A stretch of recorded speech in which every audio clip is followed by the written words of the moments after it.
Galera, estamos aqui em Piranha e vamos mostrar para vocês hoje a rota do cangaço. Vamos pegar aqui o catamarã e vamos descer para a trilha. Já estamos descendo aqui, galera, para embarcar. O catamarã que vamos pegar é o catamarã da Célio Tu, o catamarã São Francisco, e vamos procurar ali Chico. Estamos aqui no barco São Francisco, vamos embarcar para a rota do cangaço. Aqui tá com o Chico aqui, o nome da embarcação. Do Espaço Angico. Do Espaço Angico. Você que vier fazer seu passeio, procura ele aqui, já faz a sua viagem. E embora. Valeu, obrigadão. Vou mostrar aqui o resto da embarcação para vocês. Galera, como lá a história, né, que o guia vai contar lá na Rota do Angico é um pouco longa, eu quero gravar ela inteira. Então eu vou fazer depois outro vídeo mostrando como é a viagem de catamarã. Aqui o catamarã, galera.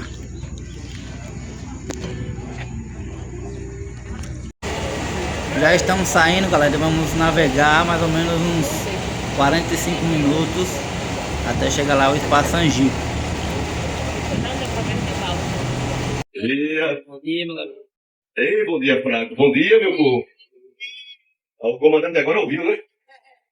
Vou precisar da atenção de vocês para passar algumas informações que é muito importante para vocês que estão fazendo esse passeio pela primeira vez. Sejam todos bem-vindos a bordo do catamarã São Francisco.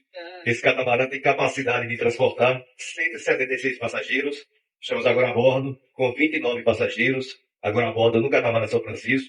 Iremos navegar 12 quilômetros. Estamos descendo o Rio São Francisco a favor da correnteza, porém contra o vento. Então, muito cuidado com o chapéu de vocês, que o chapéu aqui ele só voa uma vez. Né? Cuidado com o chapéu de vocês.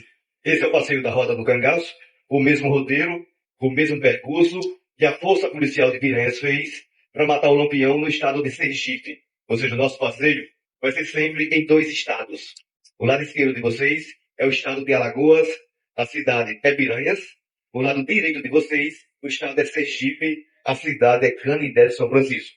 Como esse aqui é o passeio da Rota do Cangaço, eu costumo dizer que Lampião, ele foi um pernambucano que casou com uma baiana e morreu em Sergipe pela polícia alagoana. Vamos novamente, para ver se vocês aprenderam.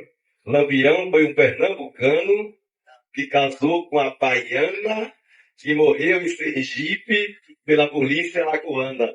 Ou seja, pela polícia daqui de Piranhas, na data do dia 28 de julho de 1938. Saindo aqui da minha querida cidade de Piranhas.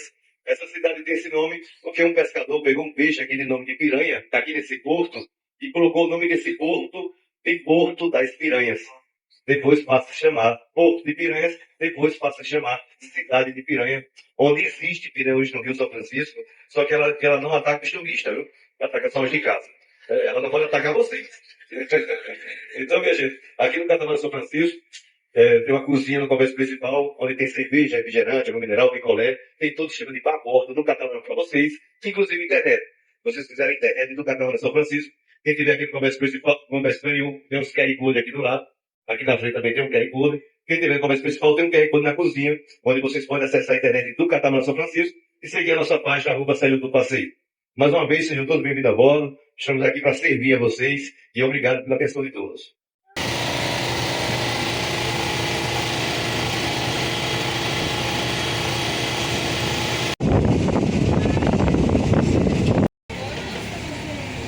Chegamos aqui, galera, no restaurante, no Espaço Angico.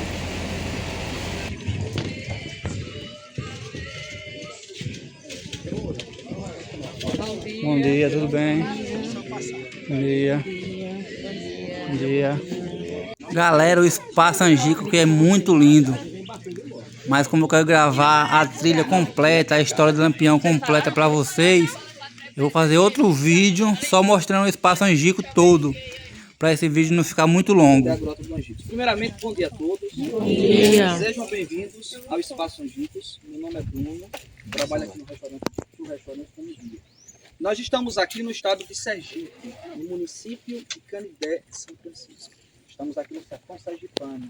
E a cidade de Canindé hoje é a última cidade do sertão de Sergipe, que faz divisa com 2 estados. Do outro lado do Rio Alagoas e mais à frente Bahia, Paulo Afonso. Essa trilha, que agora a gente vai caminhar por ela não foi feita pelos cangaceiros. Quem passou aqui não foi o bando de Lampião, foram os policiais que foram matar eles. Eram chamados de volantes, cerca de 48 policiais, que subiu aqui à noite, no dia 27 de julho de 1938.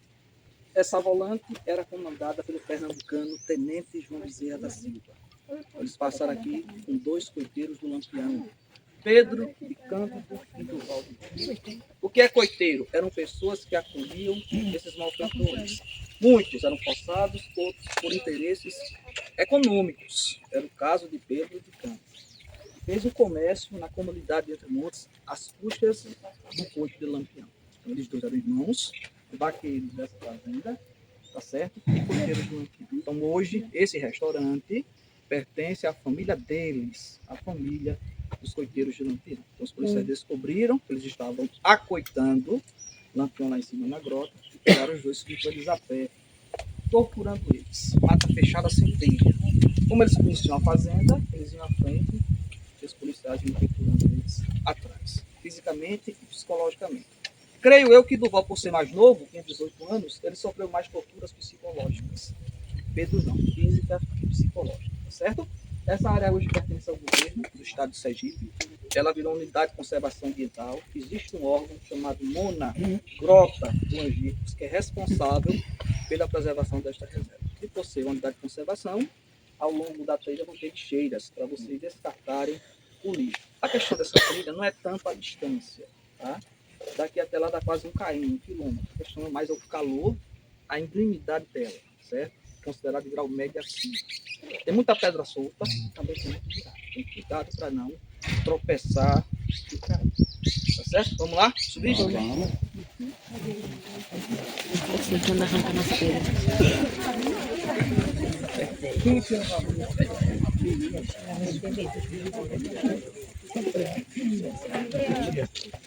Caminhada. A galera aqui.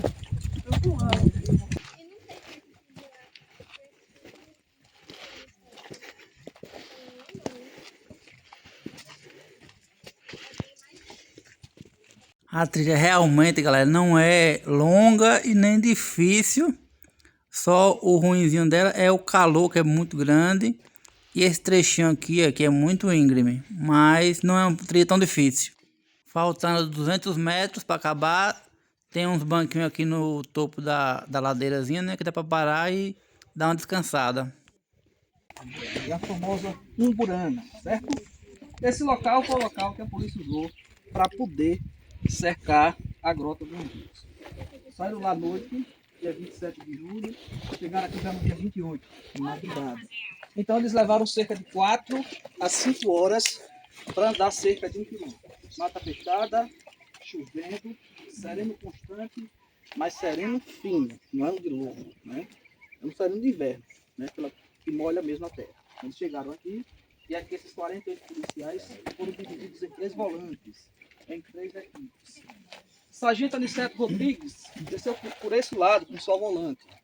O tenente João Bezerra pelo centro da grota. Aspirante Francisco Ferreira de Melo do lado direito, lado de baixo. Então, eles pretendiam cercar toda a grota do Angicos. Esse cerco policial deu certo e deu errado, né? Deu certo porque eles conseguiram matar o Lampião, mas deu errado também. E lá embaixo eu vou explicar por que deu errado esse cerco. Outra coisa, o coiteiro Pedro de Cândido, ele não desceu junto com os policiais lá para baixo, certo? Só foi Durval. Pedro foi liberado aqui pela polícia. Muitos dizem que Pedro tinha conhecimento da polícia. Tenente João Bezerra, seu Elias, Bida, que era culpado dele, ele foi liberado aqui aí. Desceu por meio do mato aqui, passou pelo riacho do Angico, que é um riacho temporário, e chega na casa de Dona Guilhermina, lá embaixo, acima hoje do outro restaurante Ecopark. É lá que ficava a antiga fazenda Angicos. Era uma casa de taipa com um pêndice na frente. Então não existia aquela casa lá embaixo ainda, não existia aquele restaurante, ali era tudo areia. Ali tinha plantação de arroz, de melancia, de abóbora. Então a antiga fazenda Angicos estava aqui, ó, aqui embaixo. Tá certo? Então ficou apreensivo Dona Guilhermina e Pedro, por conta de Durval. Então, Durval, certo? Foi que presenciou tudo, uma boa parte desse massacre, tá certo? Falta 200 metros para a gente chegar lá. Essa subida é a pior parte do passeio. tudo que desce também sobe, né? Só que essa subida é menos íngreme. E lá eu vou falar um pouco sobre a relação de Lampião com o Padre Cícero, se realmente eles eram amigos ou não. Se Lampião enfrentou a coluna Prestes, quantos séculos se perdurou o cangaço? Em que ano o Lampião entrou no cangaço? Qual foi o fim dos coiteiros? Quantos tinham lá? Quantos morreram? E vou abrir também para perguntas. Se quiser ter pergunta, pode ficar à vontade. Certo? Vamos descer agora? Vamos lá? Pessoal, a gente chegou aqui no local principal da nossa caminhada, né? Que é a famosa Grota dos Anjos. Local esse de todo massacre. Mês que vem, 28 de julho, vai completar 88 anos que o Lampião morreu aqui. A famosa história que é conhecida hoje, Grota dos Anjos. Para mim, pessoalmente, esse local ainda traz alguns mistérios. Para mim, aconteceu coisas aqui que a gente não vai saber exatamente. Primeiro, o cangaço não começou com o Lampião, certo? E segundo, ele não virou cangaceiro por conta da morte. O cangaço começa há 5 séculos atrás. Os degredados portugueses chegam no litoral de Pernambuco, os exilados. Eles chegam lá no litoral e eles se juntam com os indígenas e com os europeus. Em 1570, começa a roubar a capitania dos portos de Olinda, por nome de Santa Luzia. O donatário, fundador do arquipélago, começa a se queixar e começa a enviar carta para os portugueses, pedindo a que, pelo amor de Deus, levasse eles de volta, só que eles não vão. Anda sobre o litoral até chegar à zona da mata do estado, a cidade de Glória do Goitá. É lá que surge o jagunço chamado José Gomes de Oliveira, Zé Gomes apelidado como Cabeleira. Ele juntou seu bando com seu pai e começa a roubar as estradas de Glória e aos redores hoje da cidade de Recife. Armas e comida. Tudo que ele roubava corria para dentro da caatinga, do mato. E certa vez, ele se deparou com a manada de burros. Esses burros iam passando com a cangalha do lombo e 2 cestos pendurados que nós chamamos aqui de caçoar, né? Então ele observou. Pegou os mosquetões, que eram armas que eles roubavam, colocava nas costas, que nem fosse uma cangalha ou uma canga de boi, debaixo de um prato de alimentos, que nem fosse 2 cestos, fechava assim, aí. Andava nessa forma transversal. A população observa, curiosa, né? E começa a chamar ele de cangaceiros, né? Canga ou cangalha, cangaceiro, cangaço. Aí vem outros, os calangos, os quirinos, Lucas da Feira, Jesus Brilhante, Antônio Silvino, Senhor Pereira e Lampião. Então, Lampião faz parte de um movimento velho, certo? Pessoal, de 5 séculos. Vigolino Ferreira da Silva, o famoso Lampião. Nasceu em Pernambuco, na cidade hoje de Serra Talhada, no sertão pernambucano, em 4 de junho de 1898. Ele nasceu um ano depois do final da Guerra de Canudos. Tudo começou com uma briga entre a família dele, Ferreira, contra a família de Saturnino, no início de 1916. Cada família conta a sua versão. E aqui eu vou colocar as 2 versões do que eles falam. Segundo a família de Saturnino, Antônio Ferreira, irmão mais velho do Lampião, ele estava ameaçando os trabalhadores deles, colocando trabalhadores para plantar e tudo, e ele passava com o cavalo e ameaçava. O filho de Saturnino, Zé Saturnino, começou a atirar com um mosquetão contra ele, atingindo na região do quadril um tiro. Aí eles começaram a brigar. Já a família de Lampião conta diferente. Segundo a família Ferreira, tudo começou por questões de cabras e ovelhas. Começou a se sumir do terreno deles. Eles começaram a adentrar sobre a fazenda de Zé Saturnino. Antigamente as fazendas não tinham divisão de cercas, era tudo aberto. E ele achou essa pele desses animais enterrado dentro da fazenda de Zé Saturnino. Aí eles foram questionar. Aí eles começaram a brigar. O pai de Lampião, José Ferreira, era um cara mais passivo, calmo, trabalhador. Então ele sai dessa fazenda chamada Pedreira, que era deles. Compra outra, chamada Morro Vermelho. Ao chegar em Morro Vermelho, eles começam a se encontrar com Zé Saturnino. Então eles mudam para o Nazaré do Pico, distrito naquela época de Serra Talhada. Ao chegar lá, Lampião começa a brigar com os nazarenos. Então o pai de Lampião, junto com a mãe dele, deixa Pernambuco e vieram se abrigar já em Alagoas, no município de Mata Grande, no sertão de Alagoas, no povoado de Santa Cruz do Deserto. Ao chegar nesse povoado, a mãe de Lampião acaba morrendo, ela acaba infartando. Antigamente ninguém sabia o que era infarto, né? Maria Lopes passou um vento e acabou morrendo. O pai faz o sepultamento dela em Mata Grande do Maria. Só que Lampião se juntou agora com a família dos Pocinhos, que faz parte da biografia dele. Era um grupo que existia ali no município de Mata Grande e viviam de saques, né? Então se juntaram os dois, junto com a família dos Ferreiros, e começam a roubar algumas cidades circunvizinhas, né? Como Pariconha, Água Branca e a própria Mata Grande. Só que o sogro, Zé Saturnino, João Nogueira, ele já tinha enviado um telegrama de Pernambuco para Maceió, Alagoas, comunicando ao segundo tenente do estado de Alagoas, José Lucena de Albuquerque, Maranhão, que a família que estava correndo para Alagoas era a família de bandidos perigosos, que era a família dos Ferreiros, né? Então José Lucena deixou a capital e veio até o sertão de Alagoas. Quando ele chega lá, os irmãos Ferreiras fogem para Pernambuco, já em 1917. Só que no Vale do Pajeú, em Pernambuco, que era o berço dos cangaceiros, lá já tinha um bando formado, que era o bando do Silvio Pereira. E lá, Lampião, Antônio, Livinho e Ezequiel Ferreira, eles entram no bando do Silvio Pereira como cangaceiros. Então, Lampião entrou no cangaceiro em 1917, o pai dele morreu em 1921. Então, ele já era um cangaceiro, assim que não mexe, a Dona Maurício falava a gente aqui na grota, né? Ele era um cangaceiro manso, que era um cangaceiro manso. É aquele que tinha uma casa para morar, um teto, vivia aprontando, saqueando, mas de vez em quando estava na delegacia. Agora, eles só viram um cangaceiro volante, é aquele que não tem lugar certo para ficar, quando mata o pai dele. O pai dele morreu em junho de 1921. As datas divergem da morte dele. Segundo o Jornal do Rio de Janeiro, o pai dele morreu no dia de São João, dia 24 de junho. Segundo o jornal Estado de Alagoas, dia 3. Segundo alguns pesquisadores, dia 29 de junho. José Lucena chegou lá, terreno que eles tinham em Mata Grande, Santa Cruz do Deserto, e começou a cercar a área. Lampião não estava lá junto com seus irmãos. Só João Ferreira, foi o único irmão dele que não virou cangaceiro, estava na roça, o pai dele estava em casa. Então ele acabou chegando, atirando e acabou matando o pai de Lampião. O pai de Lampião era um homem de bem, trabalhou como tropeiro em Pernambuco. Ao chegar em Alagoas, ainda trabalhou um pouco o coronel Damiro Gouveia, fundador da cidade de Damiro. Então ele acabou pagando pelos filhos. Aí Lampião veio de Pernambuco, fez o apontamento do pai dele, e ele fez uma ordem de vingança, que ia matar José Lucena, a sua família e até as galinhas que ele criava. Aí quando foi em 22, um ano depois, ele vira chefe de banco. Sebastião Pereira foi o único chefe que ele teve no cangaço. Respeitava muito o senhor Pereira. Aprendeu muita coisa com ele. O senhor Pereira então começa a ter problemas de reumatismo, de joelhos. Então desiste do cangaço. Fez uma reunião na antiga Fazenda Pedra, Paraíba, atual município de Irerê. E lá ele comunica ao bando que ia deixar o movimento, só que o chefe do mando ia dar para Lampião. A princípio houve alguns ciúmes, porque aquele cangaceiro que deixava a chefia, sempre que ia pegar, era sempre o cangaceiro mais velho. Lampião não era o mais velho. O mais velho era o Barreira, que já tinha um cabelo já grisalho. Ele ficou com ciúme no começo, mas mais na frente ele entendeu que o bando estava em boas mãos. Então Lampião vira chefe de bando, em 1922, e ele dura cerca de 16 anos, né, como chefe de bando. De 22 a 38. Como chefe e cangaceiro do senhor Pereira foram quase 20 anos. E por que Lampião é o cara do cangaço? Se não foi ele que fundou, né? Quando a gente fala. Em cangaço vem logo em mente Lampião e Maria Bonita. Porque Lampião conseguiu se compor com o próprio sistema, né? Ele foi um grande administrador do terror. Ele conseguiu se compor com o próprio sistema. Ele tem amigo, fazendeiro, governador, deputado, padre. Na Baixa, ali na República Velha, tinha mais de 500 coronéis e fazendeiros. A maioria tudo amigo dele, certo? As alianças que ele fez tornou o que ele tornou. Lampião passou por 7 estados no Nordeste. Só que o único estado que ele tinha mais apoio era aqui em Sergipe. Aquele dizia que dormia de cueca, porque tinha apoio do governador Heronídes de Carvalho, do qual Lampião conseguiu eleger ele em 34 a chegar a deputado federal, dando surra nos eleitores que votavam contra ele. Aqui, quando ele morreu, foi achado várias coisas. Uísque escocês, perfume francês, dinheiro em espécie e telegramas. Comprovavam isso que eu estou falando. Aqui a polícia começou a ler esses telegramas, pessoas de Aracaju, de Maceió e outras cidades do estado do Nordeste, pedindo dinheiro emprestado a Lampião. Muito daqueles para pagar o colégio dos filhos. Então ele era um agiota pesado, né?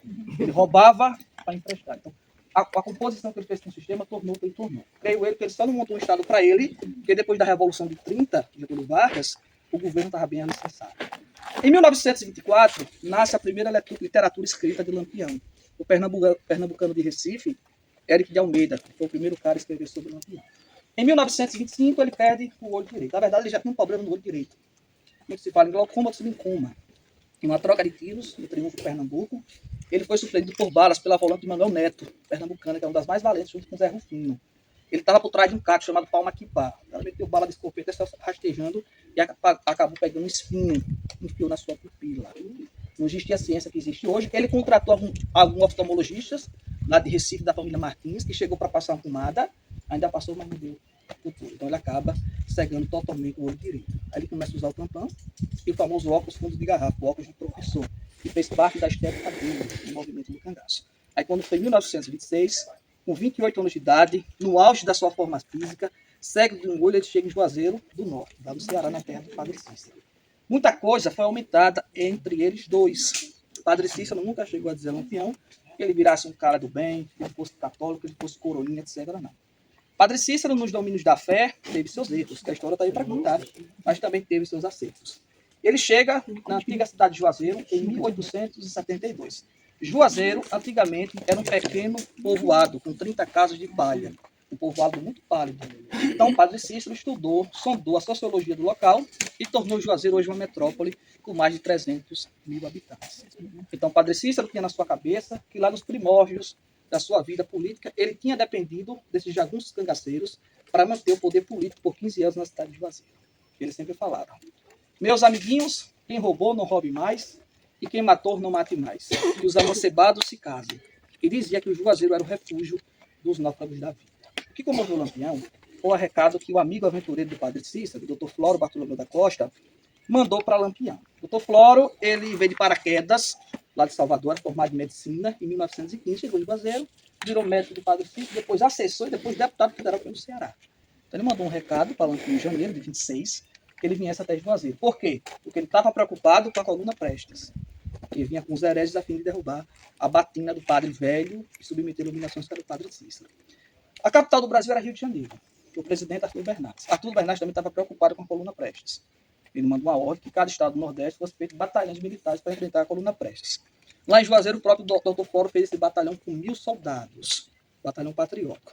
Ele conseguiu, com êxito militar, impedir que a coluna Prestes entrasse no Crato. E Juazeiro ia ficar sem disposto. Então ele achou, na figura de Lampião, esse cabra capaz de enfrentar Luiz Carlos Prestes. Esse recado foi enviado de janeiro. Dia 4 de março, o Lampião chega na cidade de Juazeiro. Só que o Dr. Floro tinha morrido em fevereiro, lá no Rio de Janeiro, onde foi se tratar. Então, segundo relatos do grande mestre Frederico Pernambucano de Melo, eles teriam tido um encontro na fazenda de Floro Bartolomeu da Costa, em Juazeiro, e hoje essa fazenda virou um orfanato lá na cidade de Juazeiro. Ninguém sabe qual foi o assunto que eles trataram. Aí, no dia 7, ele recebe 3 propostas e aceita para enfrentar a coluna Prestes. Uma patente de capitão falso, que foi feita na hora lá para seduzir ele. Armas dadas pelo governo federal, fuzil Mauser de Ferrugem. Arma nova e dinheiro. Ele aceitou. Só que, olha, você vai tirar uma foto, você vai ter que trocar a vestimenta, né? Vai sentar, você trabalha com o governo federal, de cangaceiro. Então a roupa de couro foi trocada pela roupa de tecido de mescla azul. Chapéu de couro, chapéu de engenheiro de ferro, chapéu canadense. Eles posaram com a foto e depois ele saiu em combate à coluna Prestes. Só que o Lampião não conseguiu e não quis combater a coluna Prestes. Tiveram um pequeno tiroteio, um arranca-rabo em Pernambuco, na fazenda Cipó. Quando o Lampião avistou o movimento, ele pensava que era soldados de polícia. Ele começa: aguenta, tira o macaco! Aguenta, tira aí macaco! A coluna Prestes replicou: nós somos revoltosos, revolucionários, não macacos. Imediatamente, até a vestimenta, né, ele viu que não era polícia e acabou desistindo de enfrentar a coluna Prestes. O desejo do Lampião era matar José Lucena. Ele engana todo mundo: é o padre, a população de Juazeiro, a Dr. Floro e o presidente. E volta a se combater a coluna Prestes. Com armas, uma patente de capitão falsa. E nem por isso ele deixou de se chamar de capitão, e dinheiro. Aí quando foi em 1927, o próprio Lampião mandou uma carta, escrita pelo próprio punho, o prefeito de Mossoró, Rio Grande do Norte, Randolfo Fernandes. Até hoje essa carta está lá no museu de Mossoró. Se quiser ver, pode ficar à vontade. Queria dinheiro, para não invadir a cidade. O prefeito botou o pé na parede, disse que não ia mandar, só que ele deu para trás também. Demorou cerca de um mês para ficar nessa decisão, só que o cangaceiro Marcelão ficou insistindo. Foi aí que ele levou o bando, o Lampião não participou desse combate, ele ficou na retaguarda. Deu tempo da população de Mossoró se preparar. A Mossoró já era desenvolvida. Já tinha Banco do Brasil e já tinha quase de 4 igrejas. Antigamente, o sal não era tão explorado lá. Era mais algodão. Então, eles fizeram uma barricada de algodão, ficaram por trás tudo armado da população e outras na torre da igreja. Então, quando os cangaceiros invadiram, foram recebidos a bala. Lá Lampião perde 2 cangaceiros, o Cochete e o famoso Jararaca. Ficou baleado por 5 dias na delegacia e depois foi enterrado vivo pela população lá de Mossoró. Todo ano, nesse mês de junho, ocorre uma festa muito bonita, uma apresentação, né? Chuvas de bala no país de Mossoró, que é referente a esse acontecimento. E o cangaceiro Jararaca é tido por algumas pessoas como cangaceiro que virou santo. Em dia de finados, a cova dele é a mais visitada do cemitério São Sebastião, cemitério municipal lá de Mossoró. Quando foi em 28, ele chega no estado da Bahia pelo Raso da Catarina, com 5 cangaceiros. Lampião gera tema na Câmara de Deputado Federal. Em 1929, ele chega no atual município de Paulo Afonso, uma antiga fazenda chamada Malhada da Caiçara. É lá que ele conhece Maria Bonita, Maria de Gomes de Oliveira. O nome Maria Bonita foi dado depois que ela morreu, pelos diários regionais do Rio de Janeiro. Maria Bonita nasceu no dia 8 de março de 1910. Segundo a família dela, diz que não. Nasceu em 8 de março de 1911. O registro dela hoje está no cartório de Paulo Afonso, certo? Ela tem 2 Marias, né? Agora ninguém sabe qual é a Maria Bonita. Que nasceu em 1910 e a que nasceu em 1911. Nasceu ali entre Santa Brígida, Penemoabo, ali no meio do Paulo Afonso. Maria Bonita era uma mulher de 1,50 m a 1,60 m, então era baixa, né? Olhos castanhos claros, morena clara, uma mulher coqueta e cheia de carnes, que sempre se procurava se aformosear. Então era muito espirituosa. Então, pelos parâmetros do sertanejo nordestino, era uma mulher bonita, somente uma mulher cheia de carnes, do qual o sertanejo gosta. Ela era casada, José de Nenê, Zé Sapateiro, ela casou-se com 15 anos de idade, ela era primo dele. Só que ele era muito maloqueiro, né? Gostava da valsa, do forró, sabia dançar como ninguém, sabia pegar uma dama, fazer ela dançar até o chão, e gostava muito de tomar uma, farrista, só que ela não aguentou, né? Eles se separaram. Ela foi para a casa do pai dela, Zé Felipe e Dona Deia, e ele se virou pela ilha. Odilon Café, tio de Maria Bonita, irmão de Zé Felipe, pai dela. Conhecia muito Lampião. Convidou para ir para a casa dela. Chegou na casa de Zé Felipe, Lampião conheceu ela, conversou. Antes de sair, ele deixou alguns tecidos, mescla azul com o grafite do qual Lampião roubava dos europeus que vinham para o Nordeste. Mandou ela bordar. Trabalho. Borda aí, coloca meu nome, com 15 dias eu volto e lhe pago. Botou com 30 dias. Pagou a ela, pegou os tecidos. Foi tanto dinheiro que Maria Bonita veio até Piranhas comprar tecido para fazer roupa para a família todinha. Aí de lá para cá, toda vez que o Lampião passava hoje no município de Paulo Afonso, onde eles moravam, passava na casa dela. Foi um ano seguinte, já no começo de 1930, ela resolveu entrar para o cangaço, por livre, espontânea vontade dela. Entrou porque quis. Ela tinha 18 anos, o Lampião já passava dos 30, certo? Então, Maria Bonita e a concunhada dela, Mariquinha, foi as duas primeiras mulheres a entrar no cangaço. O cangaço não aceitava mulher. Aí muitas mulheres entraram por vontade própria e outras torturadas, estrupadas, certo? Só que as mulheres do cangaço, elas permanecem femininas, não amazonas. Pode ver, a foto de mulher, ela nunca tira foto mal pronta. Tudo com brilhantina no cabelo, anéis de rubi, colares de ouro e prata, brinco de ouro e prata. Toda perfumada com perfume francês. Né? Então elas eram mais bem cuidadas do que próprias mulheres dos coronéis e fazendeiros. O dia do domingo, para o cangaceiro, é o dia de festa, onde ele fazia algumas celebrações, algumas danças. É aí que nasce a famosa dança do chachá, que era uma dança masculina e dizia uma estrofe improvisada, que relatava um acidente geográfico, a saga do bando, né, a morte de um soldado de polícia, a morte de um cangaceiro, o nascimento de uma criança no grupo. É aí que nasce o movimento do cangaço. Então o movimento do cangaço é história, mas o que nasce nele é cultura, principalmente música, cordel e a estética do nordestino, certo? A morte do Lampião começa com sua vaidade. Lampião era um cara vaidoso. Ele era um marqueteiro de si mesmo. Por volta de 1935, 36, 37, surge um sírio-libanês chamado Benjamin Abrão Calibuto, que virou fotógrafo do Lampião. Era um grande espertalhão, curioso, era um João Grilo da vida, né? Do Alto da Compadecida, um grande espertalhão. E por conta dele, hoje ele tem acesso a fotos e a vídeos dos cangaceiros. Ele nasce em 1901, na Síria. Em 1915, ele veio fugido por conta da Primeira Guerra Mundial. Chega no porto de Recife, na Vila Dentro, sobre o sertão pernambucano, até chegar em Juazeiro do Norte, no estado do Ceará. Todo dia, Padre Cícero de manhã, ele dava bênção aos fiéis em frente à igreja. E certo dia ele se deparou com aquele cabra alto, pele sentada, cabelo bom, olhos claros, bonitão, né? E achou diferente da cor encablocada que sempre estava na sua porta. E mandou chamar Benjamin para uma conversa. Quando o rapaz falou assim, Padre, você está me mandando chamar. Ele respondeu, você diga, meu padrinho, que eu vim da terra de Jesus, eu vim da terra santa, eu vim de Belém. Eles dois foram conversar na casa paroquial de Juazeiro. Como todo libanês é bom de lábia, ele conseguiu laçar Padre Cícero e acabou virando secretário privado e amigo pessoal do Padre Cícero. Era tão esperto que quando os donatários do Padre Cícero ganhavam, muitas vezes eles embolsavam. Andava perfumes bons, uísque, tomava uísque bom, todo na gravata, no paletó, tudo fino. Quando o Padre Cícero morre em 34, no dia 20 de julho, 5 horas da manhã, amanhecer do dia, a sua casa bancária acaba ali. O bicho era tão esperto que ele vendia os cabelos do Padre Cícero, mesmo no caixão ele cortava o bicho. Começava a vender aos fiéis. Só que ele teve uma brilhante ideia. Ele teve uma ideia de ir para a capital Fortaleza, chegou no estúdio de filmagem chamada Abafilme, que era de Ademar Albuquerque. Ademar Albuquerque trabalhava com o New York Times de Nova York, e ele conseguiu máquinas fotográficas da marca Kodak. Incas nasais cerca de 35 milímetros.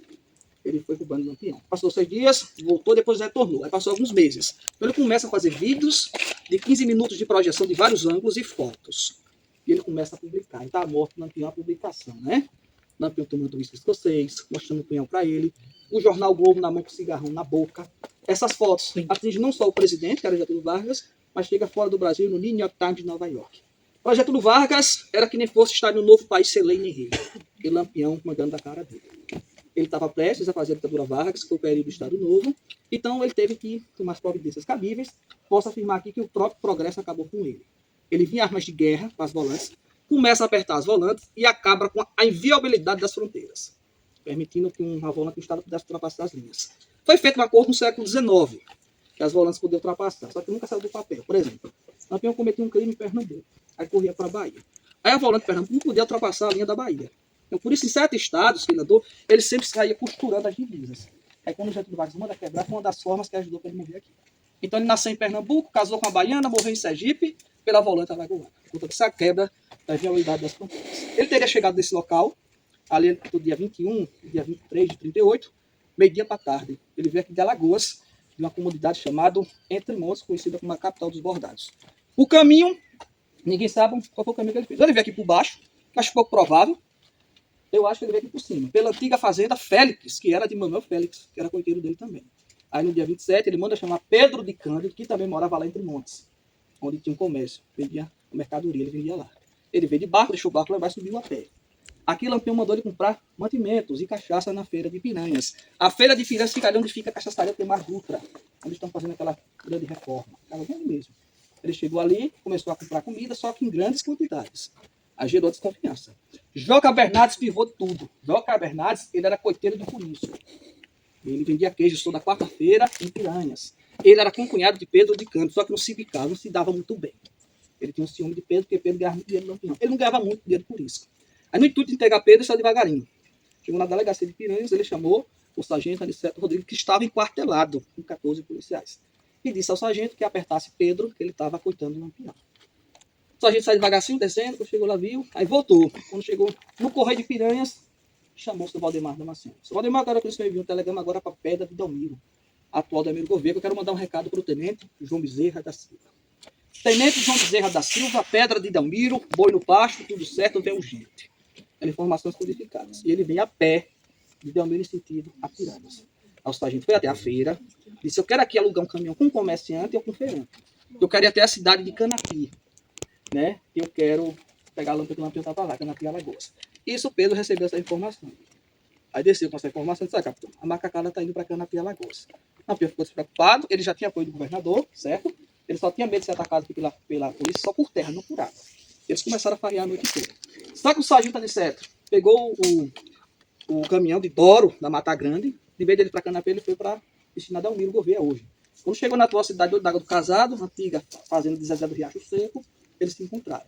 De lá, as volantes veio no caminhão V8 da Ford. Ao chegar na Lagoa da Mulata, atual Piranhas Nova, Piranhas de cima, que fica o comércio, eles descem do caminhão e descem a pé até a Piranhas Velha, o centro histórico de Piranhas. Quando for à noite, eles saíram da delegacia, subiram até a parte alta, atravessaram a linha do trem e chegaram na prainha. Pegaram 3 canoas, ajojaram uma na outra e desceu com 2 canoeiros, Joca e Pedro Velho, correndo. As águas do Velho Chico. No cheio, não existia barração de barragem. Quando chegou aqui embaixo, na fazenda Remanso, eles encostam. Aí 2 policiais vão pegar Pedro no final. Seu Elias e vida. Pegou ele, trouxe ele aos costumes da polícia, até a fazenda Remanso. E lá ele sofre algumas torturas físicas. Punhal aqui por trás, aqui na região da costela. De lá, Pedro disse que ele não sabia onde estava Lampião, ele sabia era Durval, que tinha tido a noite anterior com ele aqui na grota. Então eles atravessam, lá para baixo para a fazenda Giros. Pegaram o Pedro, Durval, e começaram a apertar o Durval. E lá ele confirma que realmente Lampião estava aqui. Então eles sobem até os espaços antigos e estão fazendo esse percurso que a gente vai fazer. Chega no Alto das Perdidas já de madrugada, do dia 28, libera o Pedro, se divide e desce com o Durval. Os cangaceiros, uma primeira estava mais ou menos aqui dormindo, outros ali, e aquela gruta tinha armas e munições, por conta da chuva. O bando dos assaltantes estava aqui em cima. 5 horas da manhã, dia 28 de julho, quinta-feira. A Grota dos Angicos parecia uma catedral de puro silêncio. Dava para escutar até a moça fazendo barulho. Lampião se acorda, faz suas orações, que Lampião se considerava o que chamamos hoje de um católico popular, devoto de Santa Luzia, rezava o livro do Antigo Testamento, lia Beata Catarina, Pedra Cristalina, não podia ver a cruz, se encostava em joelhos um instante sem oração. Só que ele era contra a ortodoxia de Roma. Quando terminou, o amoroso, desceu aqui e foi buscar água ali no poço Tamanduá, a 80 metros daqui. Aí quando chegou no poço, lá tinha 4 policiais vigiando no poço. Um deles era Abdon. Uma polícia abaixou-se para pegar o Abdon, deu cerca de 2 tiros. Só que ele erra. Ao ecoar os 2 primeiros tiros, o amoroso pega descendo a caminho do rio, né? Procura descer no riacho. E a volante do Aspirante Francisco já estava aqui em cima. Então, ela foi a primeira volante a atirar nos cangaceiros, inclusive Lampião. Ela tira de cima para baixo, pegando em Lampião e outros cangaceiros. Na barriga, no peito do Lampião, ele cai sobre as pedras, começa a se bater e os policiais do pulso começam a subir a tirada. Tenente aqui do centro. Planta de Godói contra a Maria Bonita. ela leva 2 tiros nas costas. Segundo ele, que esteve aqui anos depois com o Paulo Gastão, ele arrastou ela até ali à frente e cortou a cabeça dela, ela ainda viva, segundo Prata. Aqui tem 36 cangaceiros, fugiram 25 e morreram só 11 cangaceiros. Desses 11 cangaceiros, 2 cangaceiras, Maria Bonita e a cangaceira Enedina, que era aqui do município de Poço Redondo. A Amoroso fugiu, né, do Poço, correndo, e 24 fugiu aqui subindo, porque o sargento Aniceto não conseguiu fechar essa parte de cima, e segundo ele, ele se perdeu. Eles fugiram aqui subindo. Adrião Pedro de Souza, aqui foi o policial que morreu com 23 anos de idade. Essa homenagem ele foi feita em 2012, no dia 1º de março, encabeçada pelo professor Antônio Vilela, que mora em Garanhuns, Pernambuco. Segundo o relato de alguns historiadores, quem matou ele foi a própria polícia, foi o Gamilho. Por quê? Segundo relatos, ele estava brigando com os policiais por questão de pertences, aqui deixados pelos cangaceiros que nem cachorro e gato. Só que, segundo o relato dos policiais, quem matou ele foi o cangaceiro elétrico, que estava baleado ali para cima. Eles pensavam que estava todo mundo morto, daqui a pouco ouviu tiros vindo lá para cá.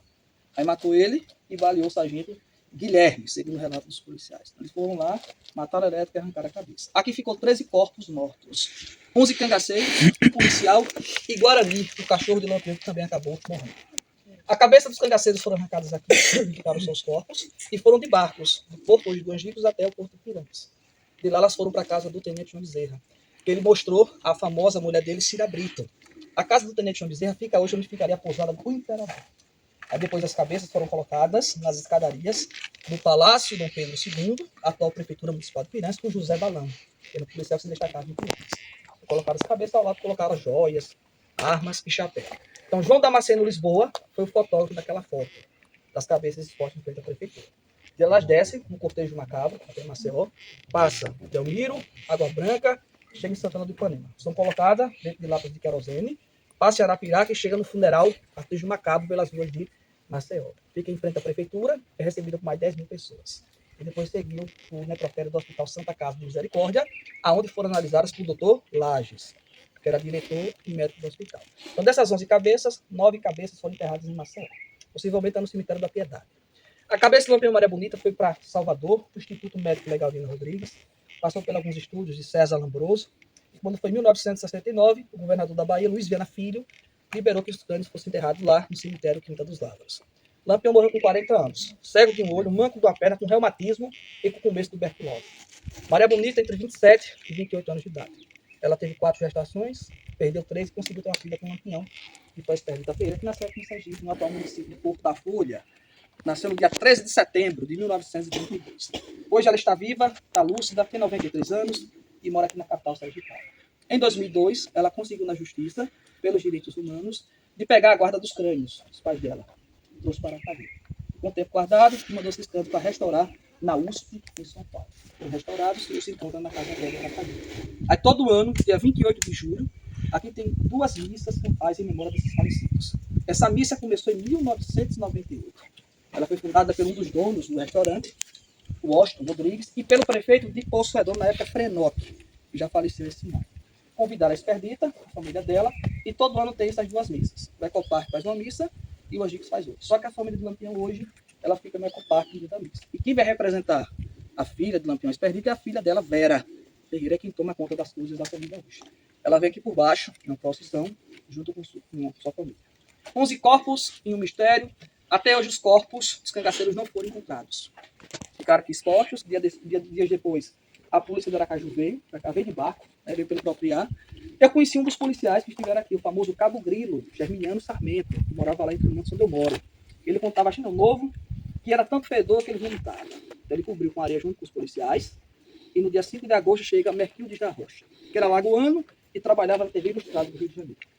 Pegou um carro de Maceió até Piranha e quis pegar uma canoa de pó e veio para cá.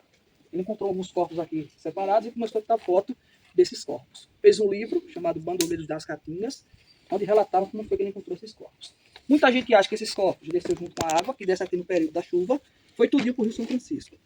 Outros acham que não, que esses corpos estão enterrados nessa fazenda. Essa fazenda hoje tem 2.268 hectares. Aí, por conta disso, em 2013, o professor da Universidade Federal de Sergipe, Leandro Duran, ele fez um grupo de pesquisa chamado Arqueologia do Cangaço.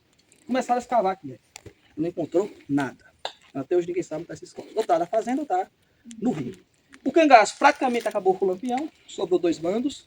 Ângelo Roque, famoso Labareda, que se ligou do governo da Bahia, e o Curisco, que não se encontrava aqui. Ele estava em Alagoas, do município de Pão de Açúcar, na fazenda de Mindadas. Ele procurou Joca Bernardes para saber se tinha sido ele. Joca Bernardes que não tinha sido ele, teria sido o vaqueiro Domingos Ventura, que morava na fazenda Patos, e no dia 2 de agosto ele chega nessa fazenda. Espera Domingos chegar da roça, manda matar Domingos, a mulher e 5 filhos. Deixou só os 2 mais novos vivos, Antônio Ventura e Elias Ventura. Cangaceiro Velocidade 1 levou esses corpos para trás da fazenda, onde tem um curral de pedra, e arrancou a cabeça dessas 7 pessoas. E mandou pelo vaqueiro João Crispim. Entrega ao tenente João Bezerra e pediu que ele passe fritar de coma. Naquela época, o centro histórico de Pinhas era recheado de advogados e jornalistas. Quando ele chegou com esses sacos, quando já abriram, se deparou com aquela cena horrível. As cabeças foram enterradas em Piranhas e João Crispim ficou dando entrevistas, se tremendo igual uma vara verde. Por coincidência, o pai de Alceu Valença estava lá nesse dia, viu tudo. Aí quando foi em 39, por isso é baleado no braço. Tenente Zé Rufino, o maior matador de cangaceiros, quebrou os 2 braços dele a bala. Então Dadá assume a patente de chefe. Dadá foi a única mulher do cangaço a combater com o volante. Foi baleada no pé. Em 1940, Getúlio Vargas já anistia de Vargas. Os cangaceiros se entregaram, por isso que Dadá resistiu. Quando foi no mesmo ano, dia 25 de maio e dia 26, os 2 sofrem emboscada na antiga Fazenda Pacheco, Bahia, atual município de Barra dos Montes. Dadá consegue escapar, depois é presa e por isso morre. Dadá e por isso liberta os 3 filhos. Silvio Bulhões, que virou economista, professor de matemática e morava em Maceió. Morreu em 2024, com 88 anos. Maria Celeste, morreu em Salvador, 87 anos, 2025. Maria do Carmo, morreu esse ano, 2025, 2026, agora 14 de maio, lá em Salvador. Dadá pegou anistia, foi solta, teve que amputar a perna, começou a sofrer de diabetes, virou costureiro em Salvador e era muito amigo de Jorge Amado. Morreu em 94, com 78 anos. Dadá morava na Rua dos Perdões, 90A, Salvador, Bahia. Os coiteiros. Pedro de Cândido foi o primeiro a ser morto. Ele morreu por morte matada. Quando o Lampião morreu, ele ganhou uma patente, subdelegado de Montes, assumiu o cargo do irmão dele, só que ele morreu em Piranhas em 1941. Sabino matou ele a facadas, dia 22 de agosto, na região do Canto, que fica dividindo a Vila dos Pescadores e o Centro Histórico, que é naquele onde fica o campo de futebol hoje, certo? Lá naquela casinha tem fotos. Aqui tem lá, Pedro de Cândido confundiu com o lobisomem. O lobisomem dali não é o lobisomem de folclore, não, pessoal. Que não é o nego d'água, não. Tá sabendo, não. É o Ricardão de Piranhas, namorador. Ele tinha relações extraconjugais em Piranhas. Duval foi totalmente diferente da vida dele. Virou prefeito aqui de Poço Redondo, cidade vizinha de Canindé, por 3 mandatos. Perdeu a eleição para Frei Enoque. Desistiu da política, morreu em 2003, com 83 anos de morte natural. E Joca Bernardes, que foi o traidor da questão, coitado, findou morrendo pela própria boca, com câncer de boca. Em 1975, na cidade de Piranha, morreu sozinho, porque ele negou a proposta da polícia. A mulher também deixou ele só, a mulher dele, com o filho, foi morar em São Paulo. Essa placa aqui é homenagem aos cangaceiros. Ela foi colocada em 98, no dia da primeira missa, pela prefeitura de Poço Redondo. Esse Riacho Seco hoje divide 2 municípios de Sergipe. Desse lado, Poço Redondo, desse outro aí, Canindé de São Francisco. Só que a cidade de Poço Redondo é mais antiga. Ela nasceu em 1953. Aqui está os nomes dos cangaceiros. Segundo os pesquisadores, entre eles, Antônio Amauri, respeitado. Esse nome Moeda, Alecrim, Cochete e Marcelo. Segundo eles, esses 4 nomes estão errados. Foram colocados por colocar. Então ficou 4 cangaceiros que morreram aqui, que até hoje ninguém sabe de onde eles saíram. Tá bom? Tem alguma pergunta, pessoal? Alguma dúvida? Você falou que na época as mulheres não podiam entrar no cangaço, mas Maria Bonita mais uma... Mariquinha. Mariquinha, e elas entraram. Por que elas entraram? O que aconteceu? Segundo Frederico Pernambucano de Melo, ele disse que Lampião observou bem a passagem das mulheres na coluna Prestes. A serventia que elas falavam nos bilhetes de inquisição, né? E Luiz Carlos Prestes relatou ele em 1985 que certo deles se levantaram. E se vamos atravessar o Rio Paraná, quando a mulher se acordar, a gente já está do outro lado, ela não tem como ela ir para lá. Misteriosamente, quando eles acordaram, ela já estava do outro lado, pronta para o combate. No final das contas, Lampião e Padre Cícero, ele, tipo, no final das contas, ele continuava gostando de Padre Cícero, não? Tu tinha uma ideia? Sim. Isso é uma coisa que me gera muita dúvida, porque Ele respeitava muito Padre Cícero. Sim. E tem um livro muito bom, do Frederico, que ele conta bem a história, né? Principalmente pelo Benjamin Abrão, que foi esse elo, né? Porque Benjamin Abrão, ele conseguiu povoar entre 2 divindades do pensamento nordestino. Divindade da paz, o gigante Padre Cícero, e divindade da guerra, Lampião. Então isso tinha tudo a ver com ele. Ele era aquele meio termo dos dois. Então, assim, ele tinha admiração por Padre Cícero, não nega, né? Os domínios da fé, Padre Cícero teve seus erros, mas também teve seus aceitos também. Bora, o rapaz aí tem uma pergunta, uma pessoa? E o Lampião, ele deixou Maria Bonita entrar no cangaço. E não deu briga entre os outros? Houve sim a questão de traição. Também quero. Houve, mas assim, também a questão de traição. Existia uma hierarquia. Por exemplo, a cangaceira Lídia, que é considerada a mulher mais bonita do cangaço. Ela trai o Zé Baiano com o cangaceiro Bentivi. Eles não conseguiram matar Bem-Viver. Bem-Viver morreu de velho caduco, né? Mas ele pegou ela, Zé Baiano, e matou ela aqui no município de Poço Redondo, amarrou ela num pé de um buzeiro e matou ela a pauladas. Ensina de português. Existia essa questão. Só que as mulheres permanecem femininas, né? Gostava muito, dançava, perfume francês, uísque escocês, white roast, cavalinho branco. Tem mais perguntas para o rapaz? Tem, pessoal? Tem? Então, muito obrigado, viu, pela paciência. Que agradeço. Pessoal, quem quiser tirar pergunta, fica à vontade. E quem quiser ir voltando também, pode ficar à vontade, viu? Aqui, galera, a placa com o nome dos cangaceiros que morreram, né? Entre eles Maria Bonita e Lampião. E as duas cruzes de Maria Bonita e Lampião no local onde eles morreram. Ali atrás foi um policial, o único policial que morreu na ação. Galera, já se inscreve no canal e deixa seu like, que vai vir muita história interessante pela frente. Aqui, galera, ainda tem as marcas dos tiros na pedra. Ali em cima, aqui um pouco mais abaixo, as marcas dos tiros. Galera, e nós vamos ficando por aqui. Até o próximo vídeo. Valeu!